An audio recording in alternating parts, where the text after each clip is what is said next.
واللیل اذا سجا ما ودعك ربك وما قلى وللآخرة خير لك من الأولى. شب گریزاں ہوگی آخر جلوائے خورشید سے، یہ چمن معمور ہوگا نغمائے توحید سے.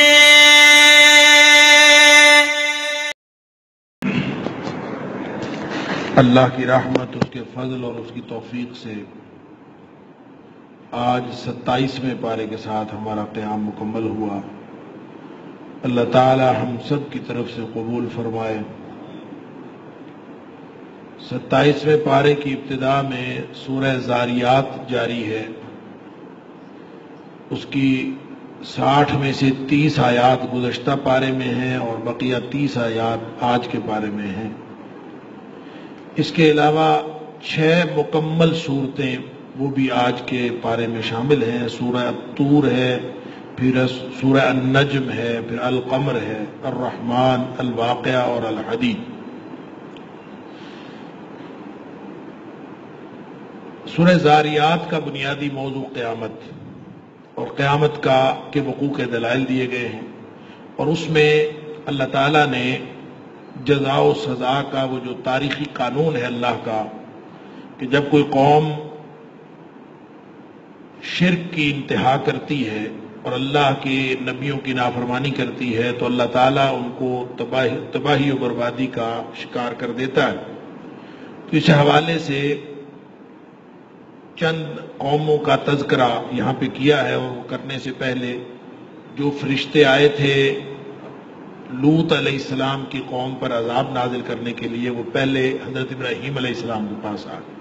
ان کا تذکرہ گزشتہ پارے کے اختتام پہ ہوا تھا کہ حضرت ابراہیم علیہ السلام کے ساتھ ان کی گفتگو ہوئی.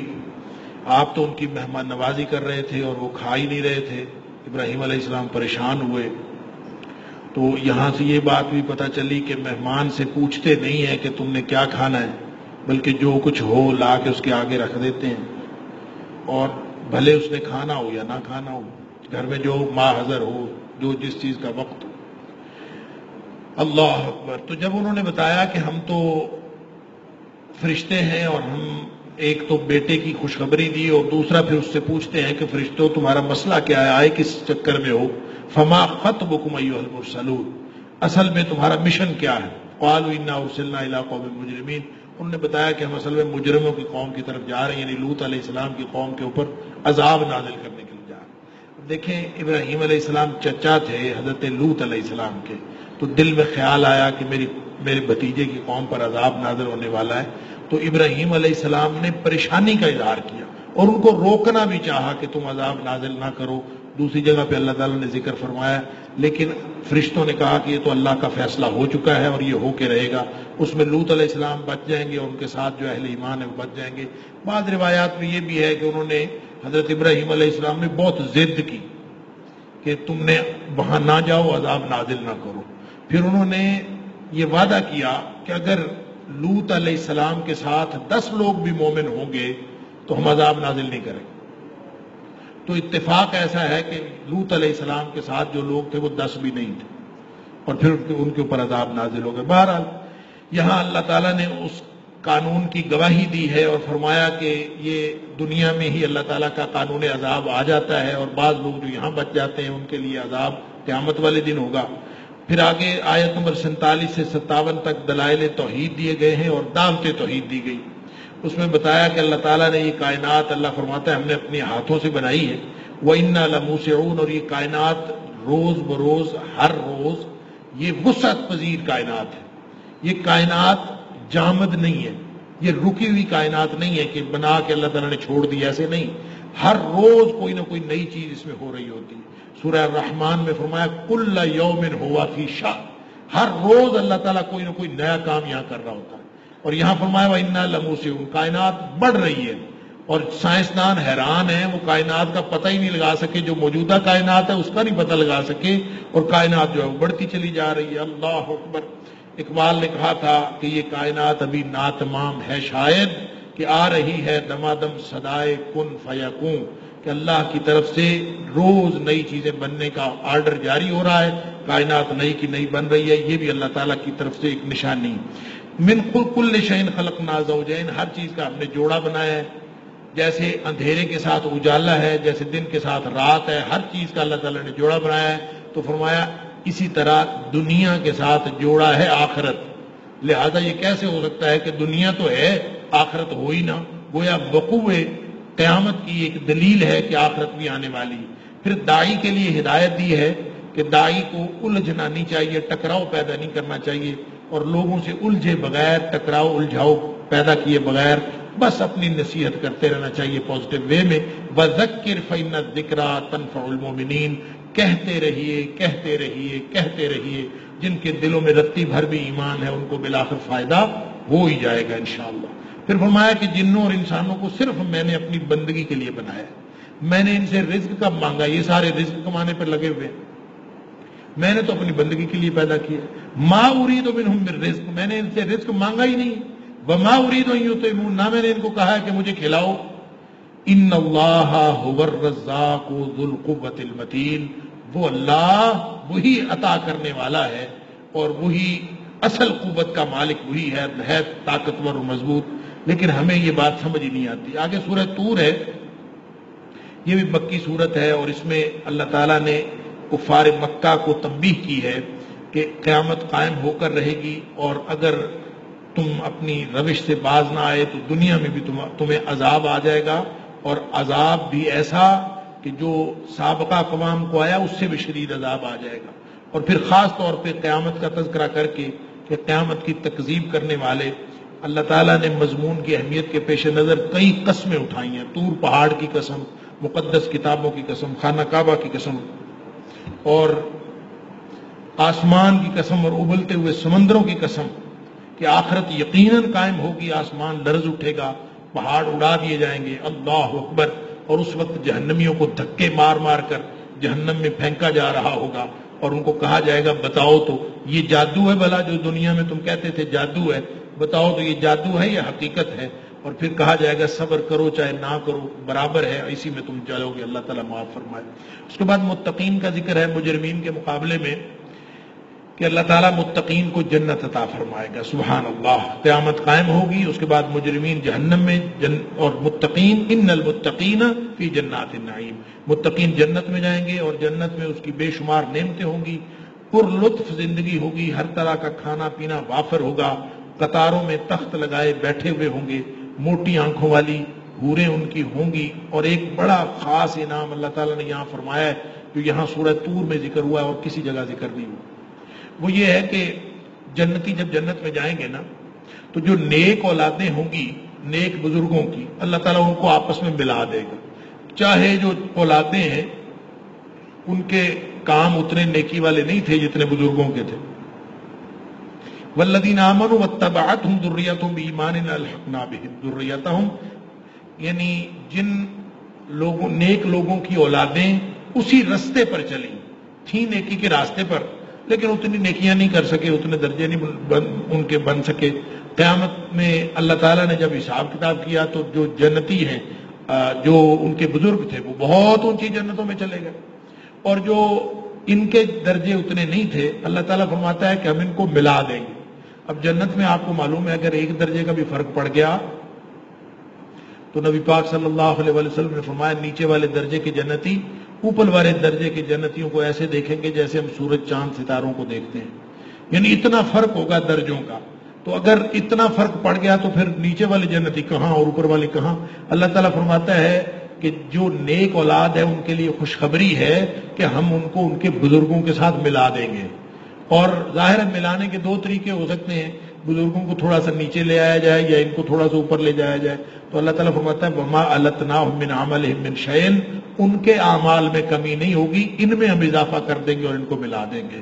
اللہ تعالیٰ ہم سب کو ان میں سے بنایا۔ پھر فرمایا حسب خواہش پھل اور گوشت وہاں ہوں گے، چھلکتے جام ہوں گے، چھینا جھپٹی کر رہے ہوں گے ایک دوسرے سے، جیسے بندہ اٹکھیلیاں کرتا ہے تو چھینا جھپٹی بھی کر رہے ہوں گے، لیکن وہ چھینا جھپٹی ایسی ہوگی کہ اس کے نہ گناہ ہوگا، اس کے نہ کوئی لغو بات ہوگی، ایسی خوبصورت وہاں پہ اللہ تعالیٰ رونق لگائے گا. غلمان ہوں گے چھپا کے رکھے ہوئے موتیوں کی طرح جو خدام پھر رہے ہوں گے, آپس میں بیٹھے گپ شپ کر رہے ہوں گے جنتی. اللہ اکبر. فرمایا کہیں گے انا کنا قبل فی اہلنا مشفقین. جنتی ایک دوسرے سے کہیں گے کہ یار جب ہم گھر میں بیٹھے ہوتے تھے تو ہم کتنے ڈرتے تھے اللہ تعالیٰ سے. اللہ اکبر. ہمیں کتنا ڈر لگتا تھا کہیں ہم پکڑے نہ جائیں. فمن اللہ علینا ووقانا عذاب السموم. اللہ نے کتنی رحمت کی ہمارے اوپر کہ اللہ تعالیٰ نے احسان کیا کہ اللہ نے ہمیں عذاب سے بچا لیا. یعنی یہ بیٹھے شکر کر رہے ہوں گے, گھر والی باتیں بھی یاد کریں گے اور شکر بھی کر رہے ہوں گے, اور کہیں گے انا کنا من قبل ندعوہ. اصل میں جو ہم دنیا میں دعائیں کرتے تھے نا اللہ سے, جو اس کو پکارتے رہے, انہ هو البر الرحیم. اور وہ اللہ وہ بڑا ہی مہربان ہے, رحم کرنے والا ہے اور خوب احسان کرنے والا ہے. ہم نے اس کو پکارا تھا, اس سے دعائیں کی تھی, اس نے ہمارے اوپر احسان کیا اور یوں وہ مطمئن ہوں گے. اس کے بعد نبی پاک صلی اللہ علیہ وآلہ وسلم کو باوجود کفار کے اعتراضات کے حکم ہے کہ آپ تذکیر کرتے رہیں. آپ کو شاعر کہتے ہیں, کاہن کہتے ہیں, مجنون کہتے ہیں, جو مرضی کہتے رہیں. ان کی عقل ماری گئی ہے, یہ متضاد باتیں کرتے ہیں. اور ان کو چند سوالات کیے ہیں, کیا یہ ان سے پوچھو کیا یہ بغیر خالق کے پیدا ہو گئے ہیں یا اپنے آپ کو خود تخلیق کر رہے ہیں یا رب کے خزانے ان کے پاس ہیں. مختلف سوالات کیے ہیں اور پھر کفار کو سخت عذاب کی اور دھمکی دی گئی ہے اور سخت تنبیہ کی گئی. اس کے بعد سورہ نجم ہے. سورہ نجم بھی مکی صورت ہے. کہتے ہیں یہ سب سے پہلی صورت ہے جس میں سجدہ نازل ہوا. یعنی سجدہ سب سے پہلی دفعہ اس صورت میں نازل ہوا. اور یہ نبی پاک صلی اللہ علیہ وسلم مجمع عام میں یہ صورت تلاوت فرمائی. اور جب آیت سجدہ, اس کی آخری آیت جو ہے وہ آیت سجدہ ہے. پوری صورت نبی پاک صلی اللہ علیہ وسلم مجمع عام میں تلاوت فرمائی اور جب سجدے کی آیت آئی تو آپ نے سجدہ فرمایا. تو وہ جو جتنے ارد گرد لوگ سننے والے تھے نا, پورا مجمع, وہ اس قدر مبہوت ہو گیا نبی پاک صلی اللہ علیہ وسلم کا کلام. یعنی آپ کی زبان سے قرآن, اللہ کا قرآن, نبی پاک صلی اللہ علیہ وسلم کی زبان, اور پھر ان کو سمجھ بھی آتی تھی قرآن کی. تو وہ اس قدر مبہوت ہو گئے کہ جب نبی پاک صلی اللہ علیہ وسلم نے سجدہ کیا تو سارے ہی لوگ سجدے میں گر گئے. یعنی ان کے کافر جو تھے, نہیں مانتے تھے, کفار کے قریشیوں کے سردار, وہ بھی سجدے میں گر گئے. اور کہتے ہیں کہ ایک شخص جو ہے وہ سجدہ اس نے نہیں کیا, اس نے مٹی اٹھائی اور اٹھا کے اپنے ماتھے پہ لگا لی, گویا میں ان کے ساتھ سجدہ نہیں کروں گا. لیکن کچھ نہ کچھ اس نے بھی کیا, رہ نہ سکا. اور نبی پاک صلی اللہ علیہ وسلم کی یعنی اس نے ساتھ نہیں دیا. کہتے ہیں کہ وہ اکیلا آدمی تھا کہ جو کافر ہی مرا, اس کے علاوہ جتنے لوگ تھے ان کو اللہ تعالیٰ نے توفیق دے دی ایمان لانے کی. لیکن بعض لوگوں نے اس روایت سے, یہ ایک کہانی کی صورت میں سیرت کی کتابیں موجود ہے جس کو واقعہ غرانیق بھی کہتے ہیں, اور یہ اس کے بارے میں سیرت نگاروں نے بھی بہت کچھ لکھا ہے, مستشرقین نے بھی بہت کچھ لکھا ہے, اس پر اعتراضات بھی کیے ہیں. لیکن یہ وہی واقعہ تھا کہ جب ہجرت حبشہ کر کے گئے ہوئے تھے نا مسلمان, 5 ہجری کو مسلمان ہجرت کر کے 5 سن نبوی کو مسلمان ہجرت کر کے حبشہ چلے گئے تھے. اور پیچھے سے یہ واقعہ ہوا تھا جس سے افواہ پھیل گئی تھی کہ کفار مکہ نے اسلام قبول کر لیا.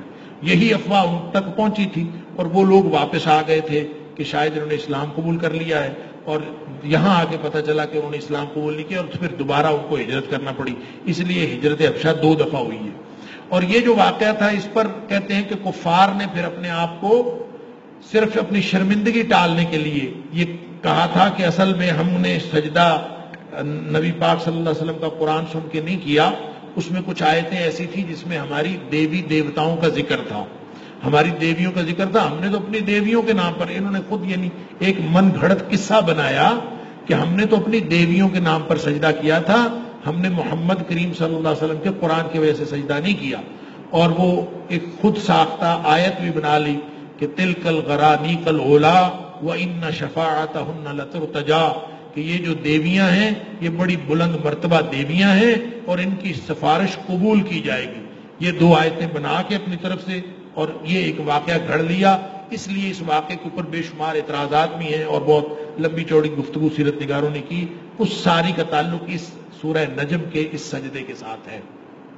اس کے اندر مشرکین مکہ پر سخت تنقید کی گئی ہے. شروع میں اللہ تعالیٰ نے نبی کریم صلی اللہ علیہ وسلم کی نبوت جو ہے اس کی تصدیق اور تائید کی ہے، اور خاص طور پہ واقعہ معراج کا ذکر کیا ہے، اور نبی پاک صلی اللہ علیہ وسلم نے واقعہ معراج پر مشاہدات معراج میں جو دلچسپی دکھائی اور جو دل جمعی کے ساتھ اور توجہ کے ساتھ نبی پاک صلی اللہ علیہ وسلم نے ساری چیزیں دیکھیں، اللہ کریم نے نبی پاک صلی اللہ علیہ وسلم کی یہاں پہ تعریف بیان کی ہے۔ اس کے بعد مشرکین مکہ کو پر سخت تنقید کی ہے کہ یہ بیوقوف جو ہیں لات منات اور عزا اللہ کے مقابلے میں بنا لیتے ہیں، بھلا نام رکھنے سے بھی کوئی خدا بن جاتا ہے؟ ان ہی الا اسماء سمیتموہا، نام رکھنے سے خدا نہیں بنتا۔ ما انزل اللہ بہا من سلطان، دلیل بتاؤ کیا دلیل ہے ان کے خدا ہونے کی؟ دلیل تو ہے کوئی نہیں۔ ان یتبعون الا الظن، سوائے اپنے گمان کے اور کچھ نہیں ہے ان کے پاس۔ ان کے تین چیزیں، ان کا علم کیا ہے؟ ٹوٹل کافروں کا علم تین چیزوں پر مبنی ہوتا ہے۔ قرآن کہتا ہے گمان، اپنا گمان، جو خیال آتا ہے وہ دین بنا لیتے ہیں۔ پریشان خیالی، جو خیالات آتے جاتے ہیں اس کو دین بناتے جاتے ہیں۔ اور تیسری چیز ہے دنیا طلبی، جس میں ان کو دنیا کا فائدہ نظر آئے اس کو دین بنا لیتے ہیں۔ ذالک مبلغہم من العلم، اللہ فرماتا ہے ان کا ٹوٹل علم کی پہنچ بس اتنی، اور یہ تین چیزیں اس کے اندر شامل ہوتی ہیں۔ اس کے بعد نبی پاک صلی اللہ علیہ وسلم کو وہ ہدایات ہیں، ایک بڑی خوبصورت ہدایت ہے یہاں پہ جو میرے آپ کے ہم سب کے فائدے کے لیے، تو اللہ تعالیٰ نے سورہ نساء 31 نمبر آیت میں بھی بیان فرمائی، اور یہاں سورہ نجم کی آیت نمبر 32 میں بھی بیان فرمائی۔ الذین یجتنبون کبائر الاثم والفواحش الا اللمم، بڑے بڑے گناہ تم نہ کرو تو چھوٹے میں ویسے ہی معاف کر دوں۔ یہی بات اللہ تعالیٰ نے سورہ نساء میں فرمائی، ان تجتنبوا کبائر ما تنہون عنہ نکفر عنکم سیئاتکم، جو بڑے بڑے گناہوں سے ہم نے منع کیا ان سے تم رک جاؤ، چھوٹے ہم ویسے ہی معاف کر دیں گے۔ سبحان اللہ۔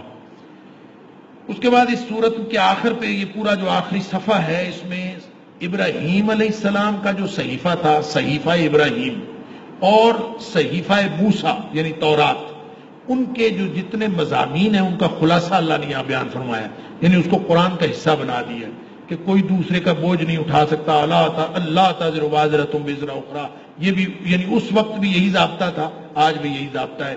انسان کے لیے وہی کچھ ہے جس کی اس نے کوشش کی، اور کوشش کا بھرپور بدلہ دیا جائے گا۔ بالآخر رب کی طرف لوٹنا ہے، وہی رلاتا ہے، وہی ہنساتا ہے، وہی زندگی دیتا ہے، وہی موت دیتا ہے۔ اسی نے نر اور مادہ کا جوڑا بنایا جس سے نسلیں آگے چلتی ہیں۔ دوسری زندگی اللہ ہی کے ذمے ہے، وہی امیر بناتا ہے، وہی خزانے عطا فرماتا ہے، وہی شیرا ستارے کا رب ہے جو جن کو وہ پوجتے ہیں۔ اسی نے چاروں اقوام عاد، سمود، قوم نوح، قوم لوط کو ہلاک کیا، گویا ہلاکت کی طاقت بھی اسی کے پاس ہے۔ اور قرآن اس طرح انذار کی، قرآن جو تنبیہ کرتا ہے، یہ اصل میں گزشتہ سابقہ کتابوں کی تسلسل کی ہی ایک کڑی ہے۔ لہذا تمہیں تو رونا چاہیے، تم ہنستے ہو۔ اللہ اکبر۔ اللہ تعالیٰ فرماتا ہے وَتَضْحَكُونَ وَلَا تَبْكُونَ، تمہیں تو رونا چاہیے، تم ہنستے ہو۔ وَأَنْتُمْ سَامِدُونَ، اللہ اکبر، اور تم غافل ہو اور کھیل کود میں مست ہو۔ اسی کی بندگی کرو اور اسی کو سجدے کرو۔ آگے سورہ قمر ہے، اور سورہ قمر میں دو چیزیں بتائی گئی ہیں۔ ایک تو سابقہ اقوام کی 5 اقوام کی ہلاکت سے عبرت دلائی گئی ہے، اور مشرکین مکہ کو کہا ہے کہ تم بچ جاؤ اور نبی پاک صلی اللہ علیہ وسلم کی تکذیب سے، ورنہ تمہیں بھی ہلاک کر دیا جائے گا۔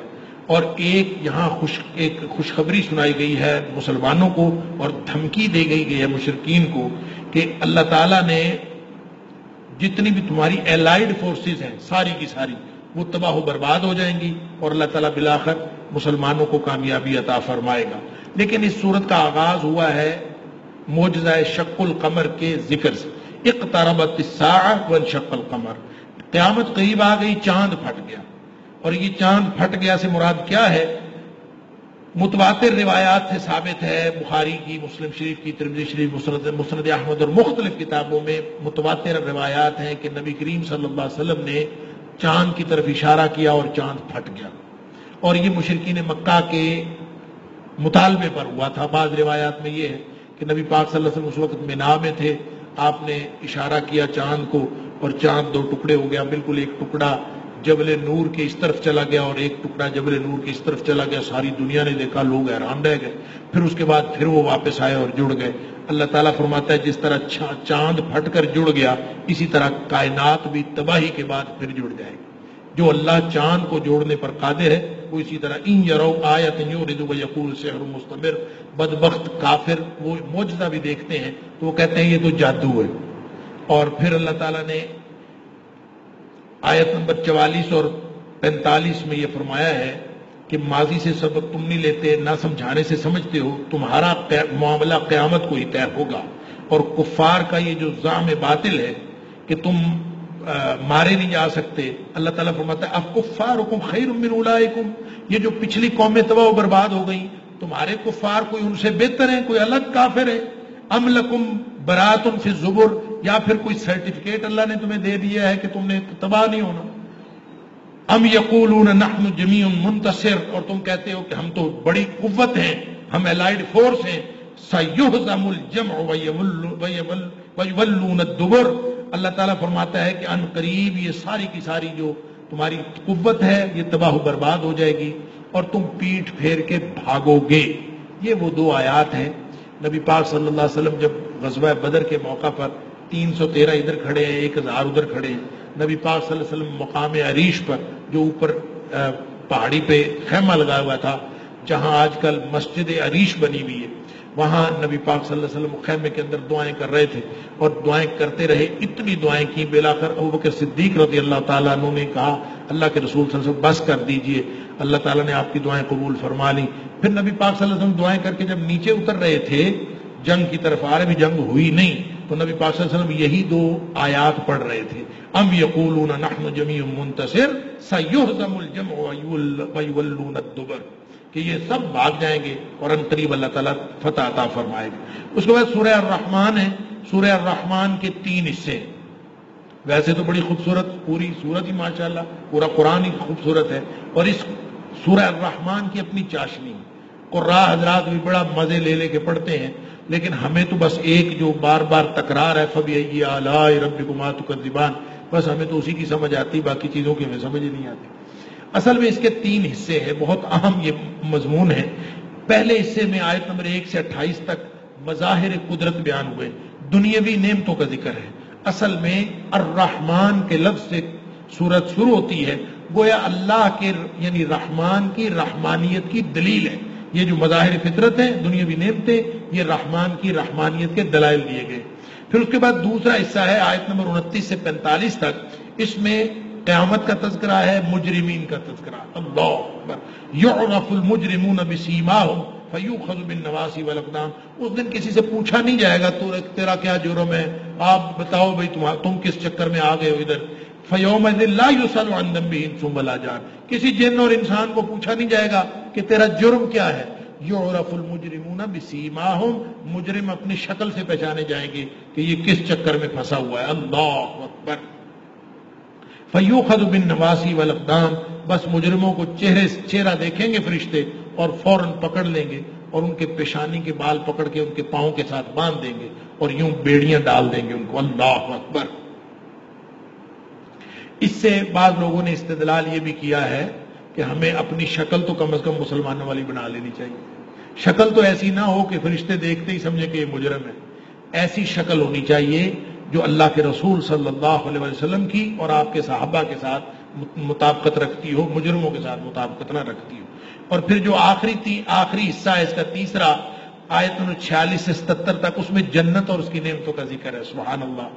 اور گویا جو متقین ہے وہ جنت میں جائیں گے، مجرمین پکڑے جائیں گے، اور آخر پہ اللہ تعالیٰ نے آیت نمبر 78 جو ہے، تبارک اسم ربک ذی الجلال والاکرام، کہ تیرے رب کا نام بڑی برکتوں والا ہے، جو ذل جلال بھی ہے یعنی جلال والا ہے، اور والاکرام، اور بڑا ہی وہ عزتیں دینے والا ہے۔ گویا متقین کے لیے وہ الاکرام ہے، اور جو مجرمین ہیں ان کے لیے ذل جلال ہے۔ اللہ اکبر۔ اس کے بعد سورہ واقعہ ہے۔ سورہ واقعہ بھی بڑی ہی تنبیہ والی اور ڈراوے والی صورت ہے۔ یہ ان صورتوں میں سے ہے جس کے بارے میں نبی پاک صلی اللہ علیہ وسلم نے فرمایا کہ ان صورتوں نے مجھے بوڑھا کر دیا۔ اللہ شیبتنی ہود والواقعہ والمرسلات وعما یتساءلون واذا الشمس کورت۔ سورہ ہود، سورہ واقعہ، سورہ مرسلات، سورہ نبا اور سورہ تکویر، ان 5 صورتوں نے نبی پاک صلی اللہ علیہ وسلم فرماتے ہیں مجھے بوڑھا کر دیا۔ یعنی اس کے مضامین ایسے ہیں. اصل میں یہ قریش کے قیادت کو الٹیمیٹم دیا گیا. بڑے بڑے سردار تھے نا تو اپنے آپ کو سردار سمجھتے تھے. تو اللہ تعالیٰ ان کو بتا رہا ہے کہ قیامت آئے گی. تو قیامت جس دن آ گئی، اذا واقعات الواقعہ، جس دن قیامت آ گئی اس دن سب برابر ہو جائیں گے، ملیا میٹ ہو جائیں گے. اور یہ پستیاں بلندیاں ختم ہو جائیں گی. وہ فلاں چودھری تھا، فلاں ماتحت تھا، فلاں حکمران تھا، فلاں عوام تھے، یہ سب بلندی پستی ایک ہو جائے گی، سب برابر ہو جائیں گے.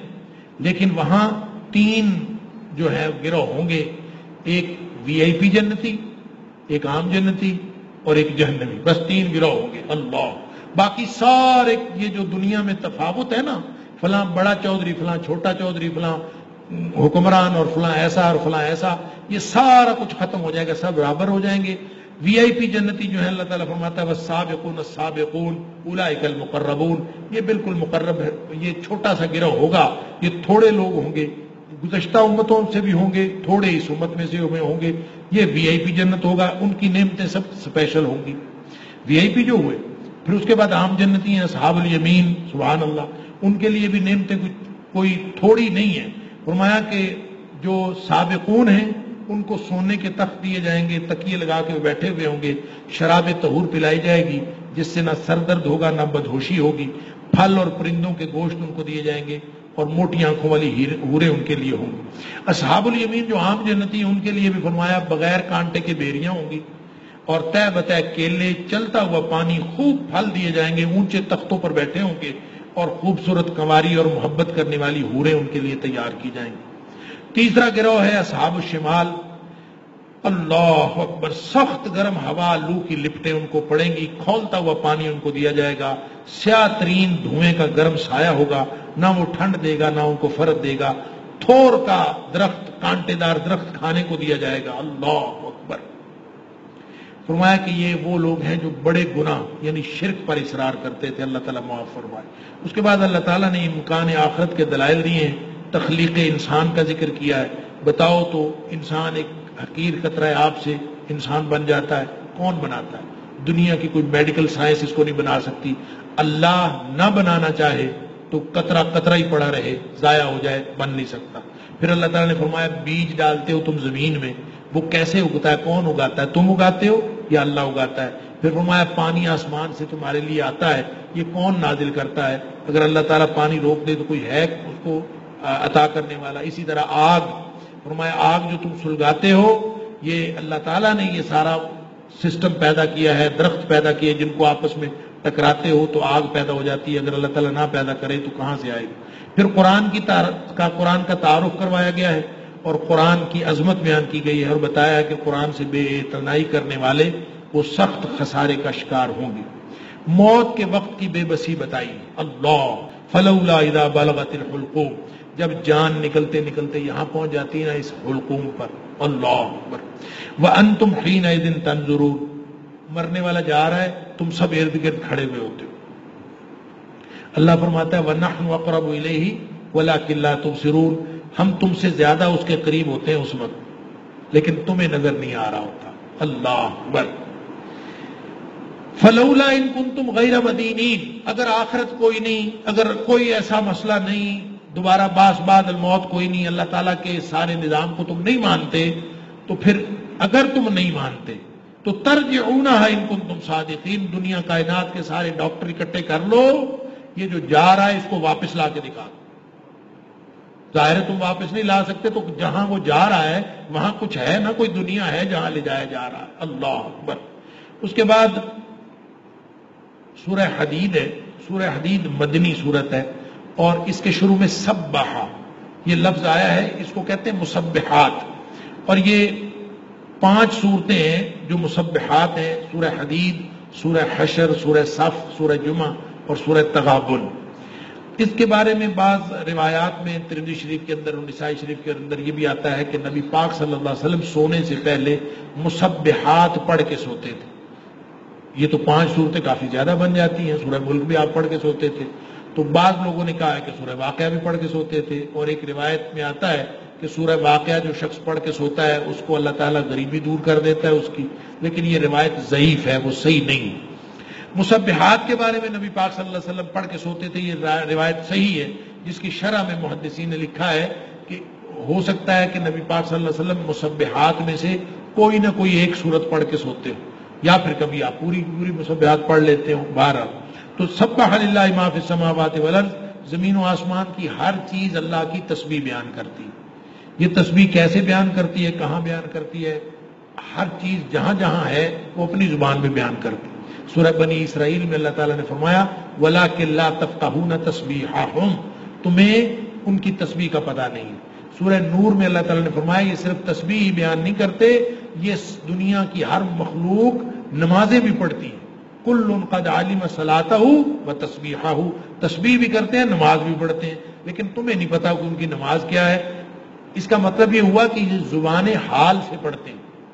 کہتے ہیں کہ جیسے حال جس حالت میں وہ ہیں اس حالت میں وہ اصل میں اللہ کی تسبیح بیان کر رہے ہوتے ہیں. تو کہتے ہیں کہ حضرت داؤد علیہ السلام جو تھے نا، قرآن میں آتا ہے کہ چرند پرند، اشجار، احجار، پتھر سب ان کے ساتھ تسبیح بیان کرتے تھے. تو اس لیے یہ فرق کیا ہے کہ اب یہ جو ہم دیکھتے ہیں ارد گرد ماحول میں، یہ زبان حال کے ساتھ یہ تسبیح بیان کرتی ہے دنیا کی ہر چیز. اور جب حضرت داؤد علیہ السلام کے ساتھ کرتے تھے وہ زبان قال کے ساتھ کرتے تھے، باقاعدہ آواز آتی تھی. یعنی جب حضرت داؤد علیہ السلام کرتے تھے ساتھ ان کی بھی آواز آتی تھی. بہرحال اس کا جو مرکزی مضمون ہے وہ یہ کہ انبیاء کو اللہ تعالیٰ نے ساتھ قوت بھی عطا فرمائی ہے کہ تاکہ وہ پورا عدل و انصاف کا ایک نظام قائم کر دیں. صرف وہ زبانی تعلیمات دینے کے لیے نہیں آئے بلکہ وہ اللہ کا نظام قائم کرنے کے لیے آئے ہیں. انفاق فی سبیل اللہ کی تلقین کی گئی ہے. اس میں 3 اسلوب ہے. انفاق فی سبیل اللہ کے ترغیب دی گئی ہے، من ذا الذی یقرض اللہ قرضا حسنا، پھر تاکید کی گئی ہے کہ ضرور کرو، آمنوا باللہ ورسولہ وانفقوا، اور خرچ کرو. پھر اس کے علاوہ ترہیب، ڈراوا دیا گیا ہے، وما لکم الا تنفقوا فی سبیل اللہ، تمہیں کیا تکلیف ہے کہ تم اللہ کے راستے میں خرچ نہیں کرتے. تو گویا اللہ کے راستے میں خرچ کرنے سے عدل و انصاف کا نظام قائم ہوتا ہے. اور پھر اللہ تعالیٰ نے آخر پہ یہ بھی فرمایا کہ اللہ نے لوہا بھی ساتھ اتارا، یعنی صرف کوئی کتابیں نہیں اتاری، ساتھ لوہا بھی اتارا، اس لیے کہ جو دنیا میں انتظامی قوت کا سامان ہوتا ہے وہ لوہے کے ذریعے ہوتا ہے. جیسے کسی شاعر نے کہا کہ 4 کتاباں عرشوں آئیاں، 5واں آیا ڈنڈا، تے ڈنڈے باجوں بجدا نہیں بے دینا دا کنڈا. یعنی اللہ تعالیٰ نے یہ سسٹم بنایا ہے کہ جو لوگ نہیں مانتے وَأَنزَلْنَا الْحَدِيدَ، ہم نے اس کے لیے لوہا اتارا ہے، فِيهِ بَأْسٌ شَدِيدٌ، سبحان اللہ، کہ وہ جو لوہا ہے اس کے اندر نہایت سخت لڑائی کی قوت ہے. وَمَنَافِعُ لِلنَّاسِ، لوگوں کے لیے بہت سارے فائدے بھی ہیں. یہ اس لیے بنایا ہے وَلِيَعْلَمَ اللَّهُ مَن يَنصُرُهُ وَرُسُلَهُ بِالْغَيْبِ، تاکہ پتہ چلے کہ کون کون اللہ اور اس کے رسول صلی اللہ علیہ وسلم کا مددگار بنتا ہے. اس سورت کے آخر پہ رہبانیت کی بات بھی کی گئی ہے کہ یہ جو اہل کتاب تھے، خاص طور پر عیسائی، انہوں نے رہبانیت خود گھڑ لی تھی. ہم نے حکم نہیں دیا تھا، خود گھڑی تھی، اور پھر اس کا خود ہی گھڑی اور پھر بھی حق نہیں ادا کیا. رہبانیت ہوتی ہے ترک دنیا، دنیا چھوڑ دینا. تو اللہ تعالیٰ فرماتا ہے کہ انہوں نے خود ہی رہبانیت گھڑی، ہم نے تو ان کو حکم نہیں دیا تھا. پھر خود ہی طے کیا کہ ہم ترک دنیا کریں گے، پھر اس کا حق بھی نہیں ادا کیا. کر بھی لیتے کیونکہ انسان کر نہیں سکتا نا. اس کی وجہ یہ ہے کہ انسان کو اللہ تعالیٰ نے معاشرت پسند بنایا ہے. انسان معاشرت پسند ہے، انسان معاشرے میں رہتا ہے، اکیلا سب کو چھوڑ چھاڑ کے الگ ہو کے رہ سکتا نہیں، انسان کی فطرت کے خلاف ہے. لہذا نبی پاک صلی اللہ علیہ وسلم فرمایا لا رہبانیت فی الاسلام، اسلام کے اندر کوئی ترک دنیا نہیں ہے. معاشرے کے اندر رہ کے، لوگوں کے اندر رہ کے، بہن بھائیوں کے اندر، رشتوں کے اندر، محلے کے اندر اور دوست احباب کے اندر رہ کے، یہی تو اصل امتحان ہے. نبی پاک صلی اللہ علیہ وسلم فرمایا المومن الذي يخالط الناس ويصبر اذاهم خیر من المومن الذي لا يخالط الناس ولا يصبر اذاهم.